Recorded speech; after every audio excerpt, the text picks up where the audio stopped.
안녕하세요. 성경 몰입학교입니다. 고린도전서 오늘이 10장을 할 차례네요. 1장에서 9장까지 형제들에게 어떤 이야기를 하고 있는지 우리는 보고 있습니다. 형제들이라는 것은 그리스도 안에 있는 사람들을 가리키는 말이죠. 그리스도 안에. 다른 말로 하면 교회적 에클레시아 또는 성도 이렇게 표현될 수 있는 거죠. 고린도 교회는 우리가 아는 대로 문제가 많은 교회였어요. 여러 문제들이 계속 복합적으로 등장했고, 어떻게 보면 사도 바울을 많이 괴롭힌 교회가 고린도 교회죠.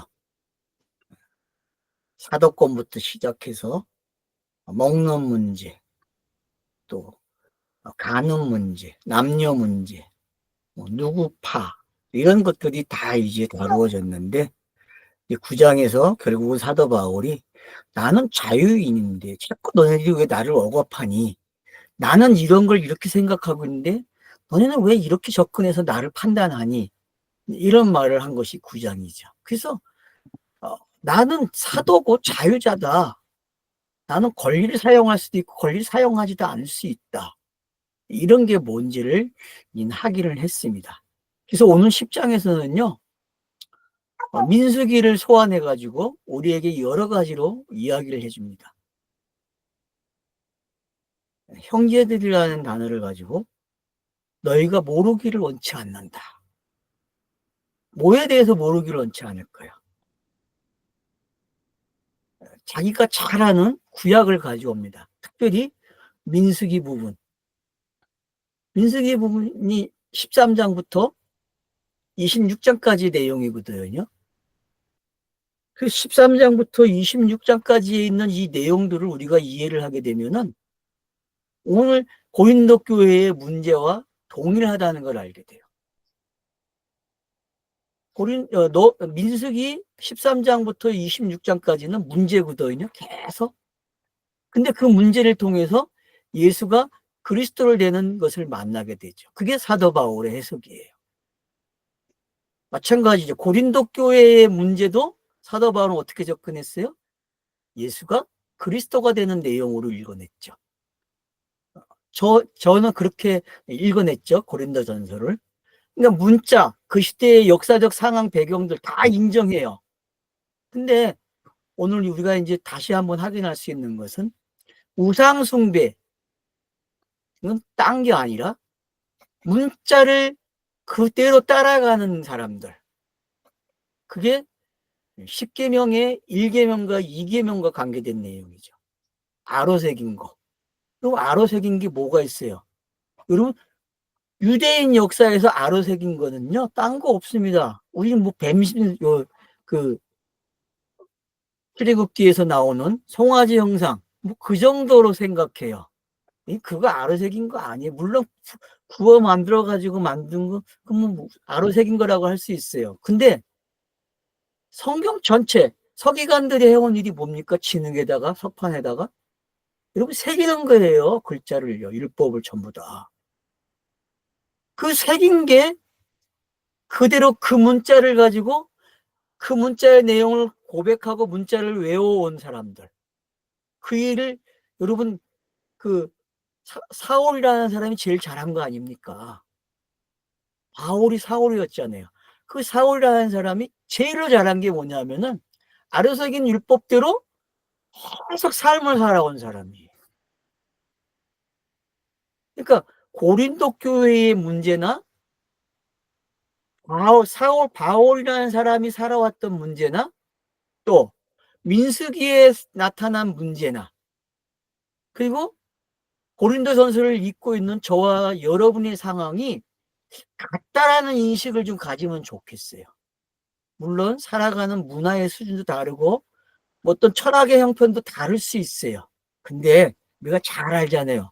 세상은 돌고 돈다. 세상은 돌고 돌아요. 어떤 형태든 간에 계속 수레바퀴도 돌고 있거든요. 왜 그럴까요? 이런 수레바퀴에서 이탈을 해야 되거든요. 그게 기독교예요. 역사라는 것을 가지고 수레바퀴를 우리는 어떻게 해요? 거기서 이탈하는 게 진리예요. 근데 이탈을 못해요, 여러분.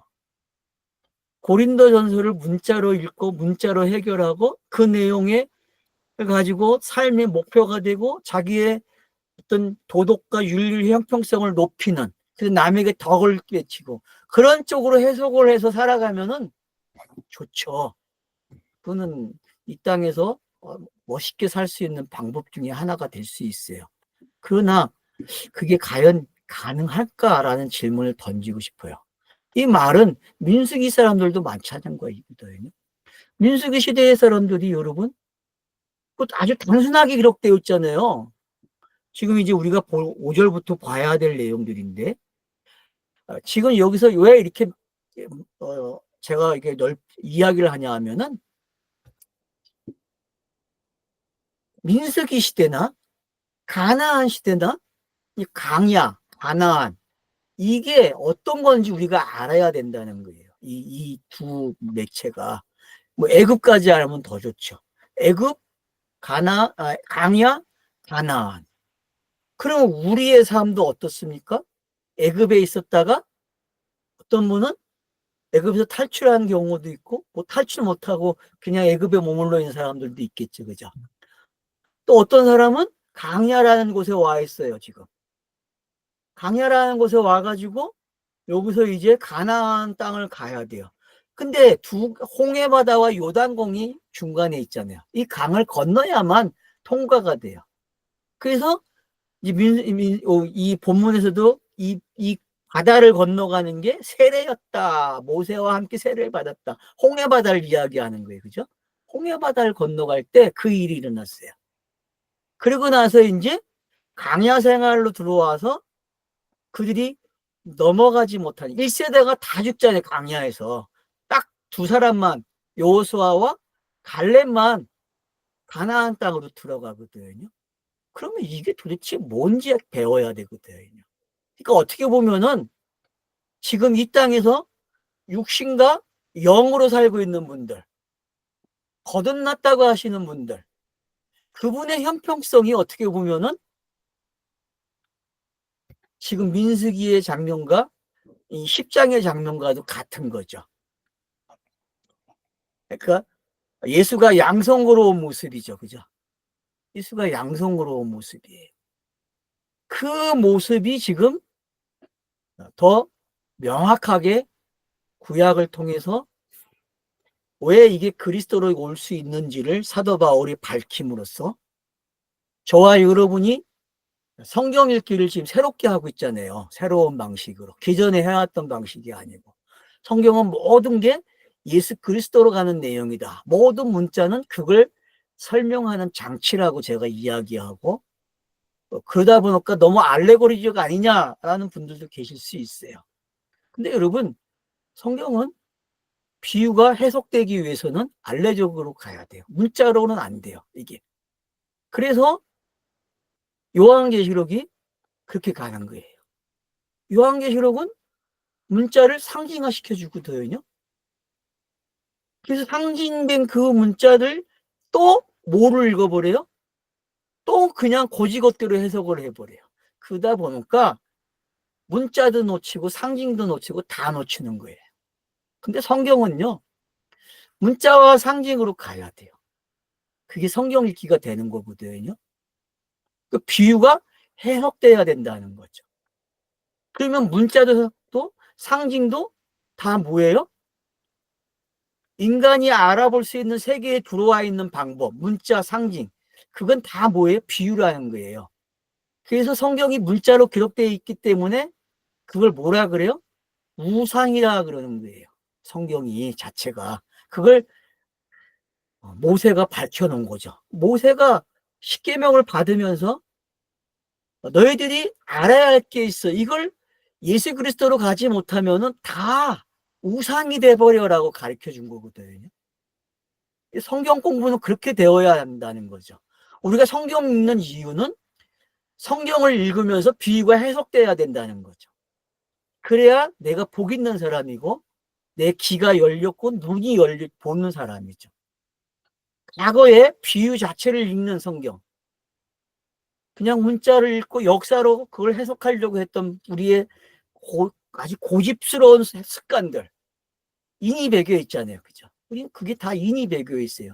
근데 그런 배경들이 성경은 배제한다는 거죠. 그 배제를 당한 사람이 고린도전서의 기록자 바울이라는 거죠. 바울은 철저하게 인이 배겼던 사람이거든요. 그 당시에 최고의 아카데미를 공부한 사람이에요. 율법학문을.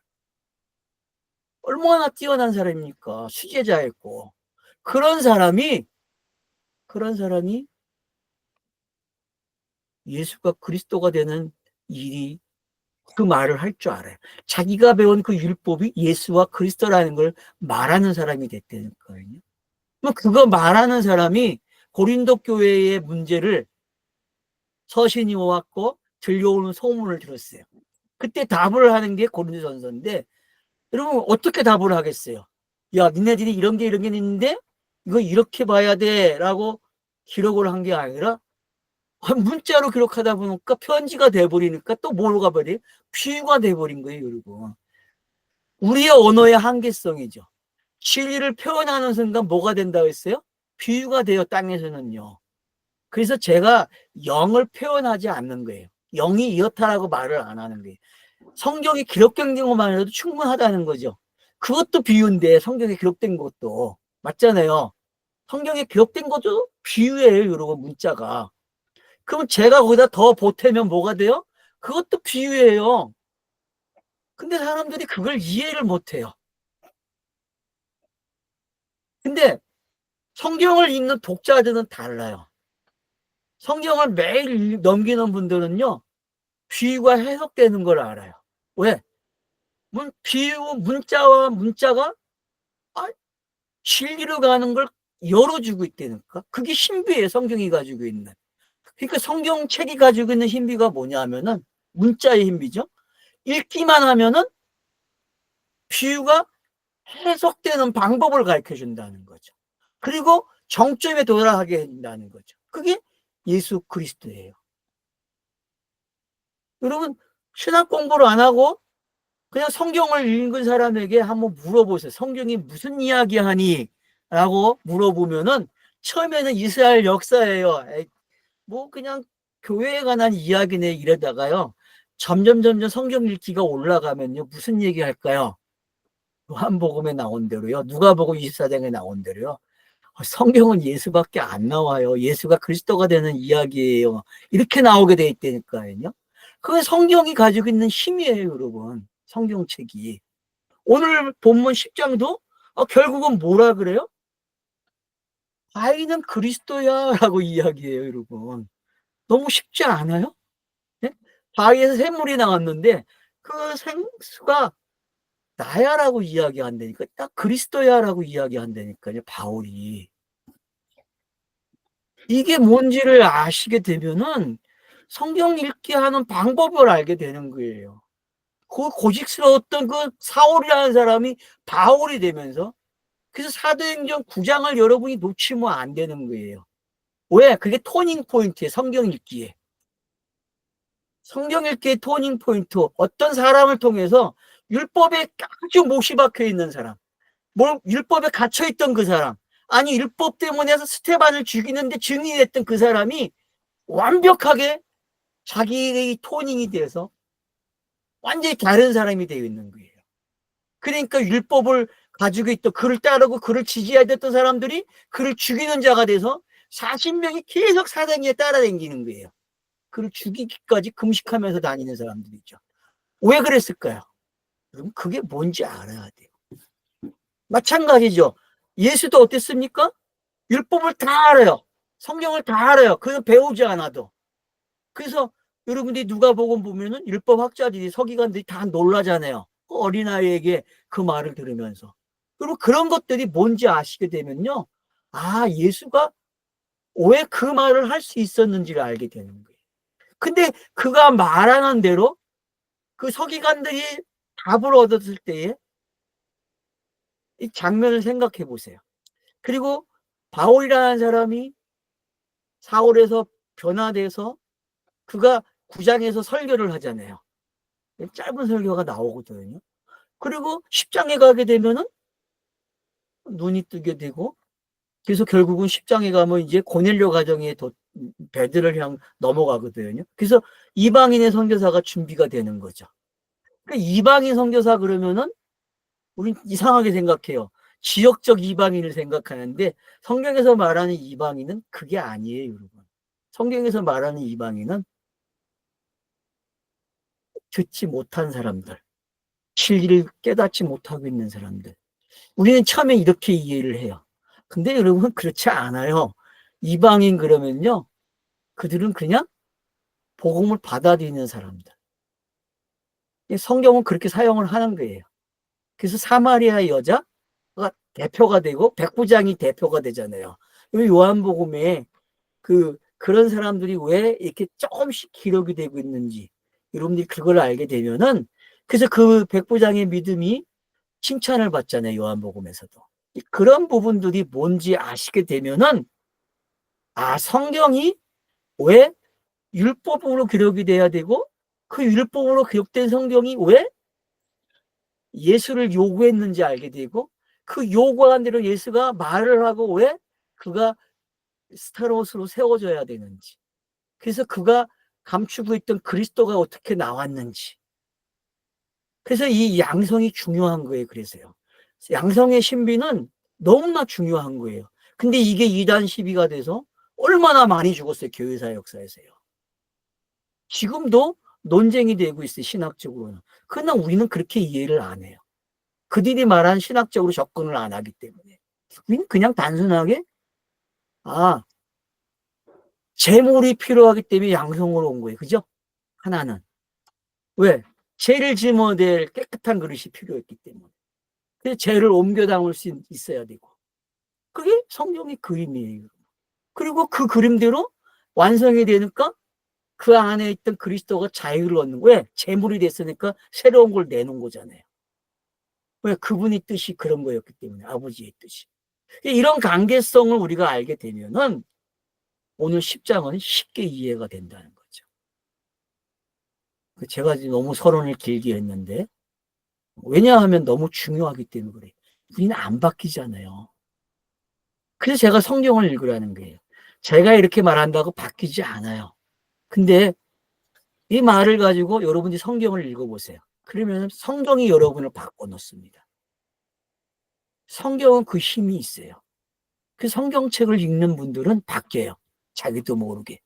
어느 순간에 가서 내가 언제부터 여기 성경이 예수가 그리스도로 읽지?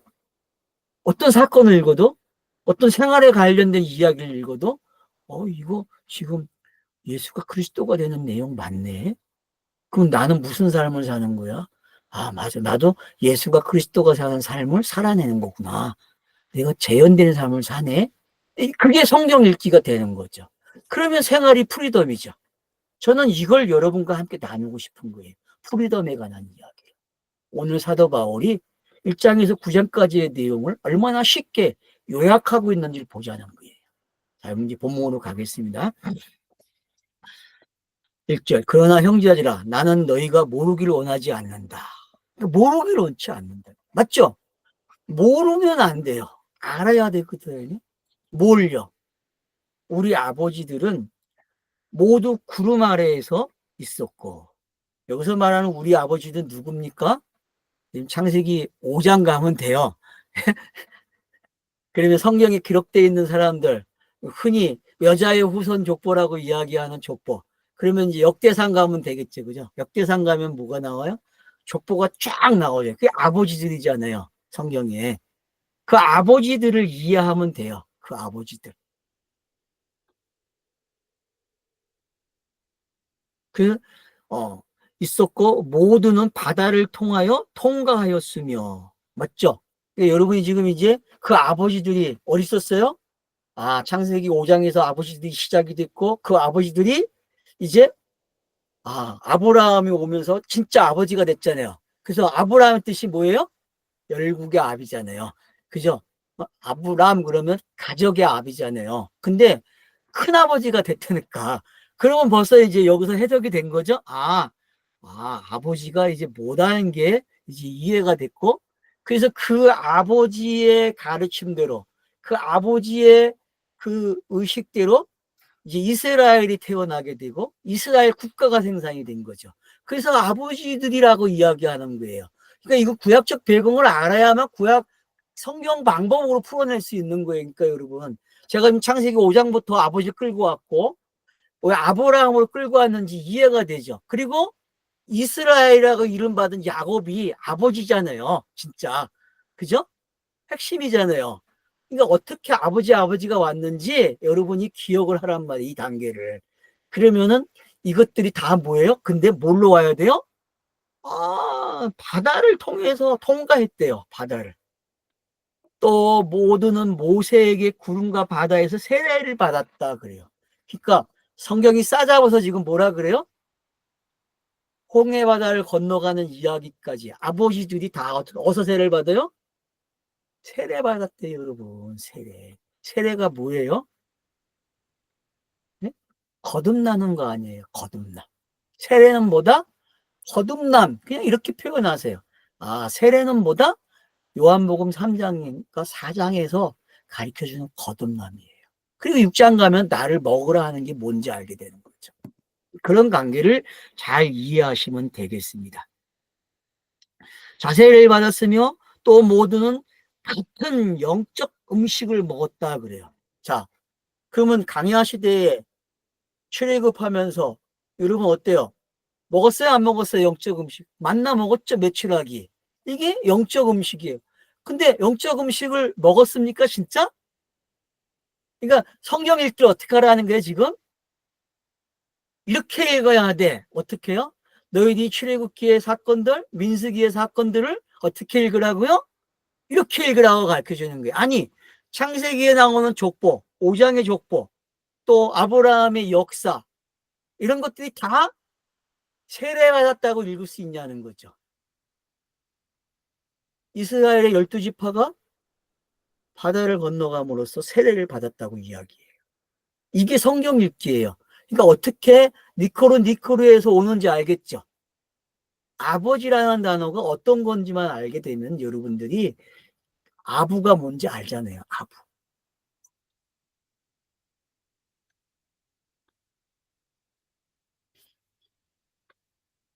그래서 성경의 첫 단어잖아요. 아부가. 히브리어에. 맞나요? 제 기억이? 제가 알기로는 아버지가 첫 단어로 알고 있거든요. 아부가. 알레바고, 베이프. 예, 예, 그게 맞죠. 그러니까 오는 순서가.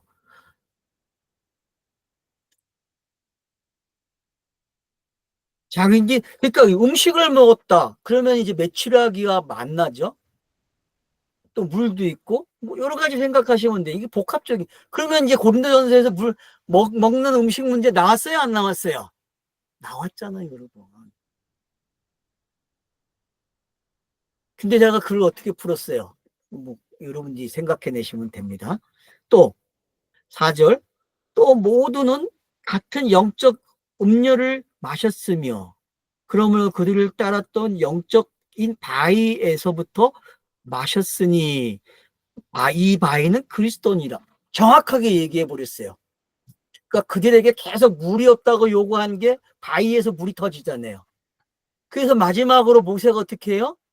물을 달라니까 바위에 그냥 물을 쳐버렸잖아요. 그러니까는 모세가 그 사건으로 못 들어가요. 가나안 땅에 못 들어가는 이유가 돼버리잖아요. 그럼 그게 도대체 뭐야? 모세가 물을 낸 게 아니고 모세는 물을 낼 수 없어요, 여러분. 물을 주는 자가 아니에요, 모세는요. 모세는 모세예요. 모세는 그래서 뭘로 남아야 돼요? 율법으로 남는 거예요. 모세는 율법이에요, 여러분. 그 신명기 강의를 들으셔야 돼, 제 강의를. 지금 모세는 율법이에요, 여러분. 그래서 그가 가나안 땅 들어갈 때 뭘로 들어가요? 여호수아로 들어가죠. 여호수아로. 모세는 여호수아로 들어가는 거예요. 여호수아로. 그럼 여호수아는 모세의 영이죠, 그죠? 그럼 예수가 모세였고 그리스도는 여호수아죠. 이렇게 읽으시면 되는 거죠. 성경을 읽을 때. 광야에서 먹었던 것들이 다 뭐예요? 왜 그들에게 죽음이 왔어요? 먹음으로써. 결국 1세대가 다 죽거든요. 광야에서. 왜 그럴까요? 그건 예수기 때문에 죽는 거예요. 무슨 얘기인지 알겠죠? 예수를 먹으면 죽어야 돼, 함께요. 그래서 그들이 먹은 거예요. 근데 여러분, 먹는 이야기 다음에 생수 이야기가 있어요. 먹는 물의 이야기가 나왔거든요. 그 생수를 요한복음 7장에서 뭘로 풀어나요? 생수를 성령으로 이야기하거든요. 그럼 여기까지 오시면 생수 이야기는 끝이 나는 거예요, 여러분. 그래서 요한복음 7장이 생수의 마지막 이야기라는 걸 아시면 돼요. 민수기의 그 생수들이 다 어디로 와야 돼요? 요한복음 7장으로 와야 돼요. 그래서 이미 그리스도라는 걸 밝혀줬고 그 이야기가 어떻게 들어왔는지를 지금 상당히 압축된 말을 하고 있는 거죠. 그러면 지금 이 10장을 읽는 여러분들은 성경 읽기가 어느 정도 돼 있어야 돼요? 창세기서부터 내리 읽어가지고 정리가 돼 있어야 되는 사람들이에요. 내용이 기억되는 사람들이에요. 바울이라는 사람이 한 단어만 언급을 해도 여러분들은 지금 벌써 여기에는 뭐가 와야 돼요? 사건들이 전부 다 들어와야 돼요. 들어오고 계십니까 지금? 민수기의 어떤 부분, 출애굽기의 어떤 부분, 창세기의 어떤 부분들이 지금 이렇게 언급이 돼서 아부까지 와서 이렇게 바다를 건너가는 이야기가 되고 이런 일들이 일어나는 게 뭔지. 그렇게 딱 결론을 내려놓고 그러나 5절을 시작해요. 5절이 참 재밌어요. 그래서요. 하나님이 그들의 많은 자들에게서 기뻐하지 않으셨으니 기뻐하지 않으셨대요. 왜요? 그걸 먹고 그리스도까지 가야 되는데 그리스도까지 못 가는 거야. 다 예수로 끝나는 거야. 오늘날 교회와 똑같죠.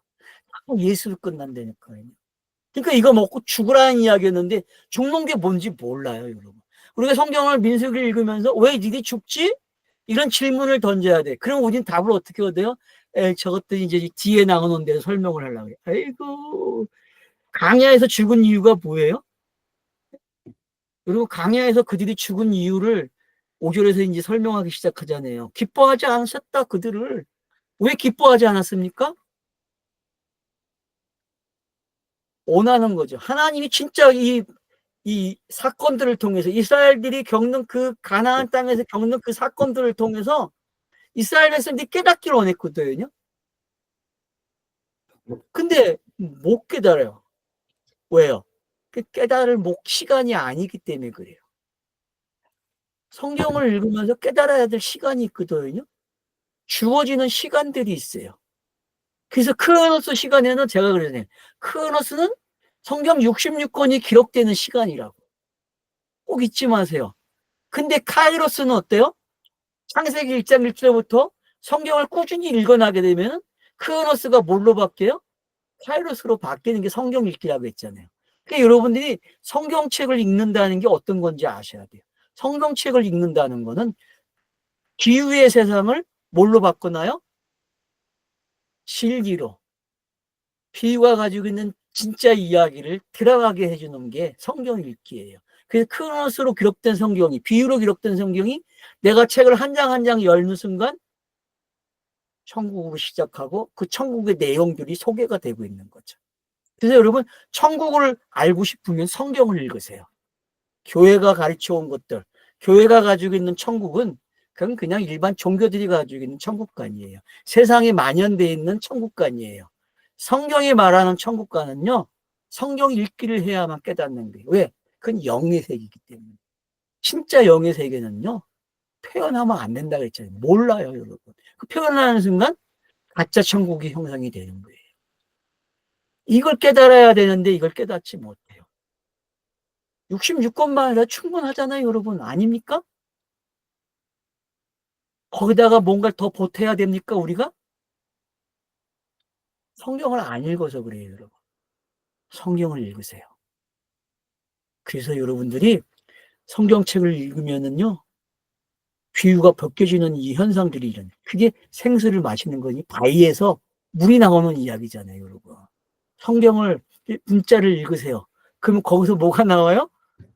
진짜 진리가 나온다니까. 진리를 먹는 방법이 그런 거예요, 여러분. 그게 성도의 삶이에요, 여러분. 이게. 그러니까 신명기가 성도의 삶이라니까요. 읽어집니까, 그렇게?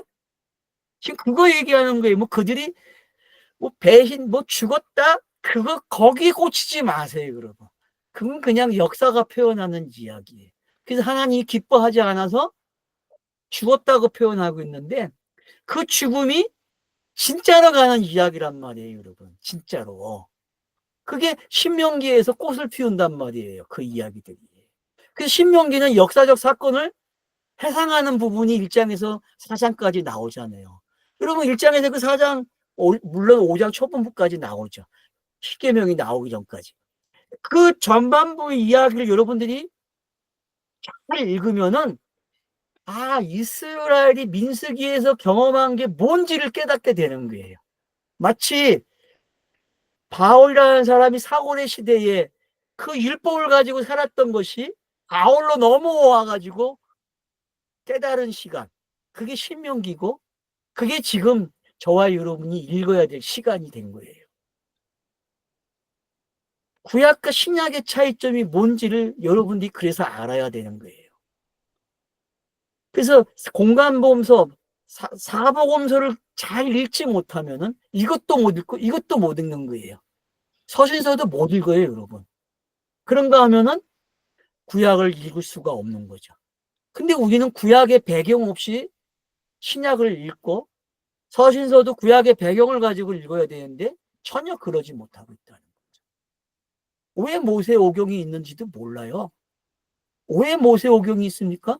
우리에게 율법을 전해주기 위해서요? 아니에요. 뭐 천지창조를 가르쳐주기 위해서? 아니라니까, 여러분.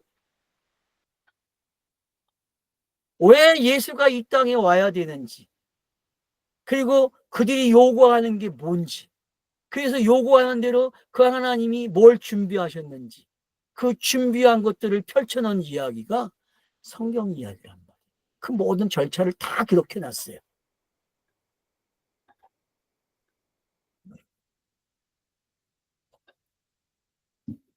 그래서 그러므로 광야에서 그들은 죽었다.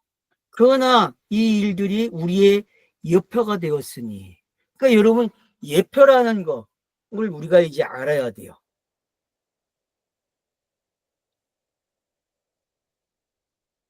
본보기. 뭐 헬라어를 한번 볼까요? 본보기가 뭔지? 디포스, 음각, 도장, 자극, 뭐 형태, 이렇게 돼 있네요. 양식, 유사, 모델, 사례. 그러니까 뭔가가 좀 그렇죠? 자, 근데 이제 어근을 쫓아가면 5180번이네요. 어근이. 치다, 몽둥이로 치다, 주먹으로 치다까지 와요. 그러니까 결국 구약 성경을 읽으면서 얻어 맞아야 되죠. 얻어 맞아야 된다니까요. 그 왜 얻어 맞습니까? 왜 칩니까? 치는 거에 가장 정점이 어딥니까? 여러분, 예수가 잡혀서 군병들에게 맞는 작업 있죠, 그죠? 예? 채찍에 맞는 모습들. 그게 다 치다는 거예요, 여러분. 치는 거거든요. 가장 정확하게 맞는 장면이에요. 율법이 때리는 이야기잖아요, 율법이. 율법이 예수를 친다니까요. 그래서 각인을 시켜주는 게예요. 너는 율법을 짊어진 수고하고 무거운 짐을 진 자야라고. 맞죠? 예수는 수고하고 무거운 짐을 짊어진 자란 말이에요. 그게 채찍을 통해서 나타나는 거거든요. 확인해 주는 거죠, 율법이. 맞지? 너는 이거야. 그러니까 예표가 뭔지 이제 본보기가 뭔지 알겠죠? 본보기가 어떤 건지. 그러니까 충분히 바울은 이런 의도를 가지고 지금 이야기하고 있다는 걸 알 수 있어요. 그들이 그렇게 욕망한 것처럼 오히려 악한 욕망을 가진 자가 되지 않게 하려 함이라. 그냥 악한 욕망을 가지지 않게 하라는. 그러면 이게 이런 내용들이 어디에 나왔습니까? 이거 이제 먹는 이야기에서 나온 거잖아요. 6장, 7장, 8장이 다 이런 이야기죠. 아니, 1장 18절 이하에 나오는 모든 이야기들이 욕망에 관한 이야기잖아요. 아닙니까, 여러분? 자, 그런가 하면 또 보세요. 7절 보세요. 그들 중에 어떤 자같이 우상 숭배하는 자들이 되지 마라. 기록된 바 같이 백성들이 앉아서 먹고 마셨고 그리고 그들이 서서 놀았다 그래요. 그러니까 앉아서 먹고 서서 놀았다. 이거는 어디서 나타나는 거예요? 모세가 시내산 올라갔다가 십계명을 들고 내려올 때의 광경 아닙니까? 그죠? 그러니까 십계명이 뭔지 가르쳐 주고 있잖아요. 십계명이라는 놈이 표피적으로 나타나면은 인간들이 뭐 해요? 앉아서 먹고 뛰는 거라는 거예요, 여러분. 십계명이 일으키는 게 그런 거예요. 그래서 어떤 문화든 간에 종교는 먹고 뛰는 문화잖아요. 그게 안 들어가면요, 인간이 감흥을 안 해요, 여러분. 동의를 못 한다니까요. 인간은 이성보다 감성이 먼저 앞서기 때문에 감성으로 자화나야 되거든요. 그래서 찬송을 하는 거예요, 여러분. 찬송은 감성을 잡는 거지 이성을 잡는 게 아니에요, 여러분. 그래서 선동자들이 제일 잘하는 게 뭡니까? 이성에게 호소하지 않고 어디다 호소해요? 감성에다 호소하는 거예요, 여러분. 감성에다. 왜? 인간의 약점은 감성에다 호소를 해야 맥혀 들어가거든요. 근데 그걸 성경은 우상 숭배라고 이야기했고, 그러면은 성경에 기록된 율법의 내용들이 결국 우상 숭배죠. 왜냐, 아로새긴 게 우상 숭배니까, 여러분. 아로새긴 게. 거기서 나오는 금송아지 우상이 아니라 뭐예요? 송아지에다가 금을 씌운 거 아니에요. 언어를 가지고 보면은. 거기다가 씌워버렸다니까요. 그럼 그게 뭐예요? 송아지에다가 이걸 씌워버렸어요, 여러분. 그럼 송아지의 본 모습이 보입니까? 안 보입니까? 안 보이죠. 뭐만 보여요? 요거만 보이는 거예요. 금으로 된 것만. 그래서 금을 어떡합니까? 빼내고 그 송아지를 잡아서 그래서 어떡합니까? 거기에 보면은 끓여가지고 거기에 참여한 모든 자들이 그 물을 먹죠. 그 물을 다 마신단 말이에요. 왜요? 그런 것까지 여러분이 세심하게 볼 수 있어야 돼요. 근데 우리는 그냥 금송아지 사건 이렇게 끝난다고. 왜? 그렇게 배웠기 때문에. 근데 여러분 그렇지 않아요. 송아지에다가 금을 입혀서 그걸 뽑아내가지고 거기다 가면을 쓰게 한 거예요, 여러분. 그러면 이해가 되죠. 그 가면만 벗겨지면 되는 거 아니에요. 그럼 본질이 드러나는 거 아니에요. 우상이라는 게 그런 거예요, 여러분. 가면을 쓰고 있는 거거든요, 우상은. 본질을 드러내면 되는 거예요. 본질. 문자, 가면을 쓰고 있는 거잖아요. 본질이 드러나야 돼요. 계시가 뭡니까? 감추온 게 드러나는 거잖아요. 감추었던 것이 꼭 드러나는 게 계시예요, 여러분. 성경을 주어진 거는 감추온 것을 드러내기 위해서 준 거거든요. 근데 문자의 한계가 우상이라는 게 돼버리고 감추어진 게 되는 거예요.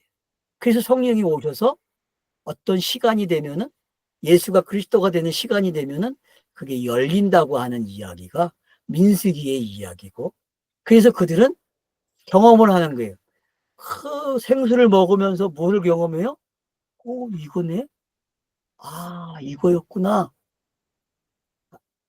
알고 죽었다니까요. 근데 일부는 아니죠. 일부는 몰랐어요. 그게 뭔지. 그럼 그 몰랐던 게 뭔지, 안 게 뭔지, 기뻐하지 않은 자들이 뭔지, 기뻐한 게 뭔지 아셔야죠. 이 안에는 예수의 속죄 사역이 들어있다는 거죠. 구속 사역이. 이 땅에서는 항상 문제가 있어야 돼요. 우상 숭배하는 일이 일어나야 되고, 그러면 속죄라는 게 다가오죠. 구속이라는 게 다가오죠. 그러고서 우리에게 자유를 선포해 주는 거예요.